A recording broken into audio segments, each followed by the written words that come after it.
ये भी धीरे धीरे आपके समक्ष यथार्थ अनुवाद आएगा। पहले तो आप जी को ये जो ना दृढ़ करना चाहता है ये दास कि आप जी ये समझें कि जो भी दास बोल रहा है वो सारी सच्ची है। उसके बाद ये दास इन वेदों का जितना आवश्यक है उनका अनुवाद करेगा। और पहले आपको इसलिए इन्हीं के अनुवादित वो दिखाए जा रहे हैं मंत्रों के अनुवाद कि ताकि कोई आपको भ्रमित ना कर दे कि न्यू कह कि रामपाल ने संस्कृत ना आती।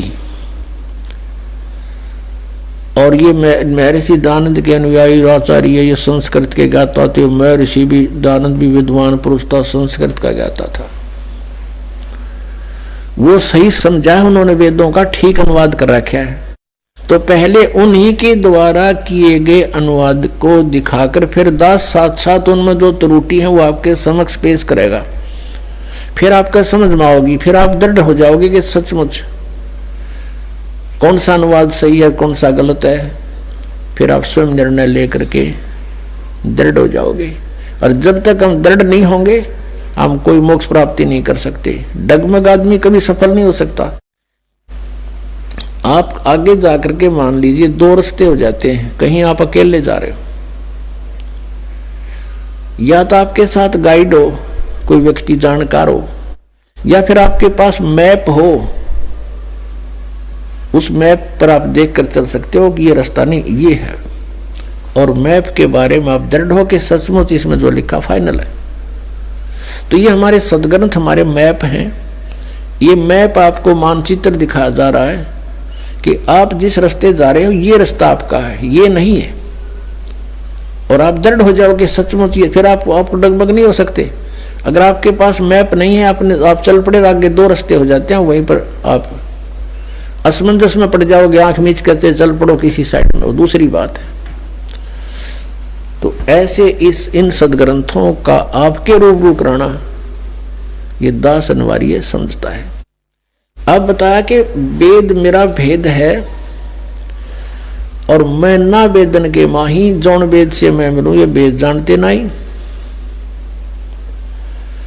अब जैसे गीता जी अध्याय नंबर 4 के श्लोक नंबर 32 में कहा कि वो परमात्मा ने अपने मुख कमल ते जो वाणी बोली, सच्चिदानंद घन ब्रह्म ने, यानी उस परम अक्षर ब्रह्म ने जो अपने मुख से वाणी बोली, उसमें बहुत विस्तार के साथ इन धार्मिक अनुष्ठानों की जानकारी दे रखी है। उसको चौथे अध्याय के 34वें श्लोक में श्रीमद् भगवत गीता में कहा कि गीता ज्ञानदाता ये काल श्री कृष्ण जी में बढ़कर बोल रहा है, इसमें प्रवेश करके बोल रहा है कि उस ज्ञान को तू, वो तत्व ज्ञान है, उस ज्ञान को तू तत्वदर्शी संतों के पास जाकर समझ। उनको दंडवत प्रणाम करने से, कपट छोड़कर उनकी सेवा प्रसन्न करने से, सरलता पूर्वक प्रसन्न करने से वो तत्वदर्शी संत तुझे परमात्म तत्व का ज्ञान कराएंगे जिसको गीता ज्ञान दाता भी नहीं जानता। वो तत्व ज्ञान है जो सच्चिदानंद घन ब्रह्म की वाणी में है, सच्चिदानंद घन ब्रह्म के मुख से निकली है। यानी उसी परमेश्वर ने आके ये सच्चाई हमें बताई है कि तुम कौन हो, तुम कहां से आए हो, कौन परमात्मा है, तुम साधना क्या करते हो। तो वो परमात्मा की महिमा जैसे आपने ऋग्वेद मंडल नंबर 10 सूक्त 49 में प्रथम मंत्र में आपने पढ़ा कि वो वेद ये परमात्मा कहता है पूर्ण ब्रह्म के इस वेद का इस ब्रह्म की उत्पत्ति मैंने की। और ब्रह्म ने फिर आगे मेरी महिमा, क्योंकि ब्रह्म के अंदर परमात्मा ने 4-5 वेद फीड कर दिए थे। जैसे एक मोबाइल से दूसरे मोबाइल में ट्रांसफर कर दी जाती है पूरा का पूरा मैटर, फिल्म की फिल्म पूरी, ऐसे परमात्मा ने 5 वेद इसके अंतःकरण में फैक्स कर दिए थे वहां से। और फिर जैसे समय आने पर अपने आप मालिक के नियमानुसार इसके अंदर से श्वासों के माध्यम से वो सारे बाहर आगे प्रकट हो गए। अब अगर आज से 50 वर्ष 20 वर्ष 40 वर्ष पहले ये दास ये बताता कि परमात्मा ने इसके कंप्यूटर में, इसके काल के अंतःकरण में वो चारों वेद भेज दिए। और फिर समय आने पर उसको आदेश अनुसार प्रक्रिया मालिक ने ऐसी की कि उसके श्वासों से आप निकले बाहर। तो ना जच्चो यह बात, आज सारा यकीन होगा, विश्वास होगा आपको, क्योंकि आजकल आप जो टेक्निक देख रहे हो, कहां से कहां डाउनलोड कर लेते हैं, और एक छोटी सी चिप होती है इतनी, और उसके अंदर कितना मैटर भरा होता है, उसको कहीं भी फिट कर दी जा, जिसमें वह डाल दिए, फिर उसे कितना डाउनलोड कर लो, पूरे पृष्ठ के पृष्ठ इतना बड़ा पुलंदा भर लो। तो ऐसा हुआ था। तो इसने जब देखा कि डाउनलोड इसने किया बाहर अपने कंप्यूटर से, अंतःकरण से, तो पढ़ा के पर जो 5वां वेद था सूक्ष्म वेद, उसमें तो सारी ये जानकारी है। वे ऑफ वर्शिप भी इसने एक नहीं देखा, अब बताओ, उसको नष्ट कर दिया, छुपा दिया। और ये 4 थे जो जिसमें महिमा तो थी भगवान की, इनको खत्म नहीं कर सका ये। इसमें भी महिमा है लेकिन वे ऑफ वर्शिप नहीं है। और इस वेद को समझना यहाँ के प्राणियों के बस की बात नहीं, चाहे ब्रह्मा जी हो, चाहे विष्णु, चाहे शिव जी, ये भी वेदों को नहीं समझ सके। ये तो वो परमात्मा स्वयं आता है, फिर स्वयं ही अपने द्वारा वर लिखी हुई उन ग्रंथों को स्वयं ही ठीक ठीक समझाता है।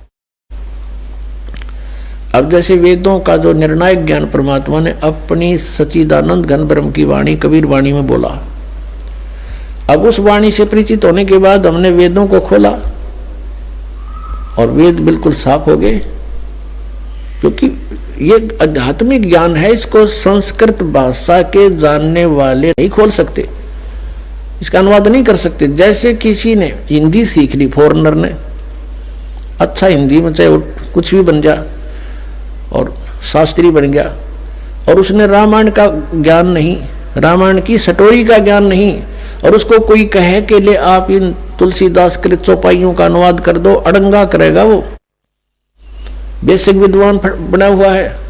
तो ऐसे ही इन विद्वानों ने, संस्कृत भाषा के विद्वानों ने, विद्वान तो होता जो सर्वज्ञ हो, सर्वज्ञ केवल कबीर परमेश्वर है, और सब भाषाओं का, सब अध्यात्म ज्ञान से सबका जानकार था वो, और उनको अविद्वान कहते थे, ये नकली विद्वान। अब संस्कृत भाषा के जानने से विद्वान नहीं होता, एक भाषा के जान लेने से विद्वान नहीं होता, उसका ठीक है, उसको वो भाषा आती है, उसका मास्टर है, बस। अब तत्व ज्ञान को नहीं समझ सके, जिस कारण से उन्होंने इनके अर्थों का अनर्थ कर दिया। अब वो परमात्मा स्वयं वहां से चलकर आते हैं, अपने द्वारा रची हुई सृष्टि को वही ठीक ठीक बताते हैं, और यथार्थ ज्ञान वही आकर देते हैं, वो ज्ञान समझाते हैं, मनुष्य की तरह चलकर आते हैं। अपनात्मा इस काल भगवान ने इन अज्ञानी ऋषि महर्षियों मंडलेश्वरों गुरुओं ब्राह्मणों द्वारा, ब्राह्मण का अर्थ कोई जाति से नहीं है, ये समझना चाहिए, क्योंकि हम वेदिक ज्ञान सुनते नहीं। ब्राह्मण का अर्थ जो गुरु पद पर होता है वो ब्राह्मण है, यानी जो ज्ञान देता है परमात्मा के बारे में, जिसको जानकार मानते हैं। ब्राह्मण सो जो ब्रह्म पहचाने, ब्राह्मण उसको कहते हैं जिसने भगवान को जान लिया है, लेकिन वो ना जान रहे थे ब्राह्मण को वहां थे, ऋषि महर्षि थे नहीं, तो महर्षि को वहां थे। आज उनको महर्षि कहना पड़ता है, लेकिन वो महर्षि के योग नहीं है, उनको ब्राह्मण कहना पड़ता है, लेकिन ब्राह्मण के योग नहीं थे। जैसे मेरे गुरुदेव थे, वो ब्राह्मण थे इस जाति के हिसाब से। हरियाणा में गांव पैंतावास, दादरी के पास बड़ा पैंतावास और जिला भिवानी, उस बड़े पैंतावास के गांव के रहने वाले ब्राह्मण जाति हैं, लेकिन वो अपने आप को ब्राह्मण नहीं कहते थे, वो संत रामदेवानंद कहते थे, वो संत थे। और मेरे जो दादा गुरुजी थे, गुरुजी के गुरुजी, वो छावला गांव है दिल्ली में, नजफगढ़ से आगे गुड़गांव की तरफ जाते हैं, छावला ऑन रोड पड़ता है।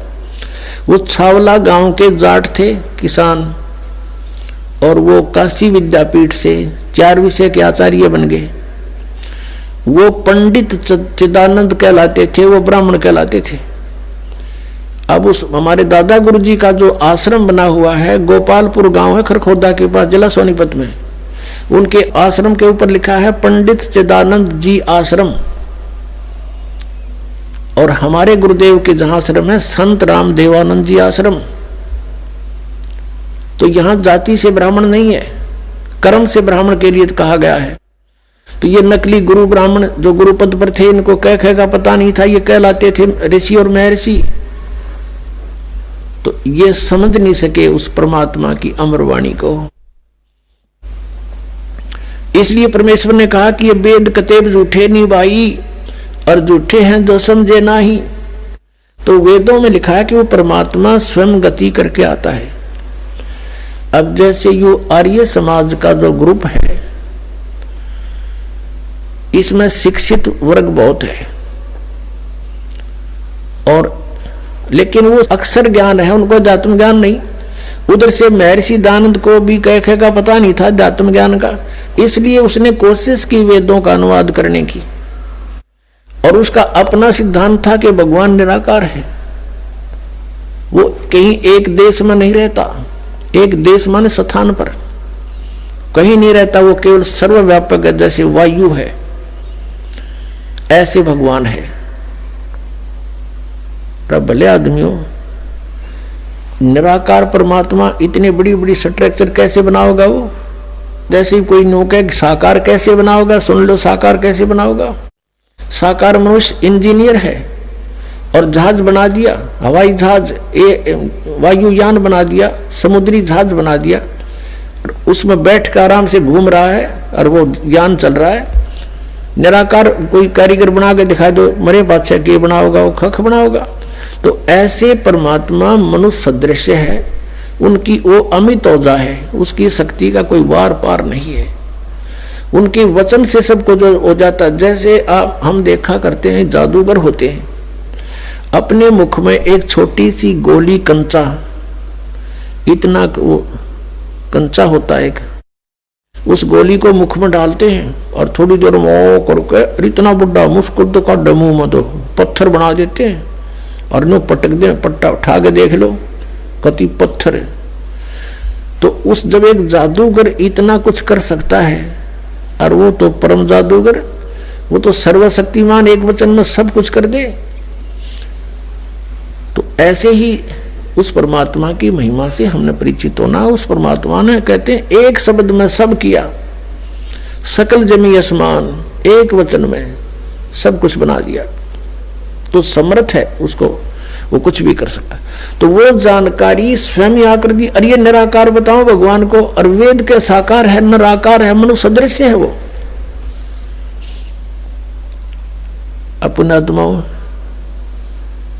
इसलिए परमात्मा कहा करते, मोती मुक्ता दर्शत नाही, ये जग है सब अंदरे, दिखत के तो नैन चश्म, इनका फिरा मोतिया बिंदरे। ये दिख है विद्वान पुरुष और महर्षि को हमें, इनका मोतिया बिंद है, जिसका मोतिया बिंद हो आंखों में। आंखें तो दिखाई देती हैं, जैसे बड़ा स्वस्थ आंखें हैं, सब कुछ दिखता होगा, लेकिन वो नपट अंधा है जिसका मोतिया बिंद हो गया दोनों आंखों में। तो परमात्मा कहते हैं कि तुमने ये महर्षि दिखाई दे, गुरु ब्राह्मण दिखाई देते हैं, ये मंडलेश्वर, इनका मोतिया बिंद हो रहा है, अपने सदग्रंथों में लिखी हुई सच्चाई का नहीं पता, और फिर निराकार कहते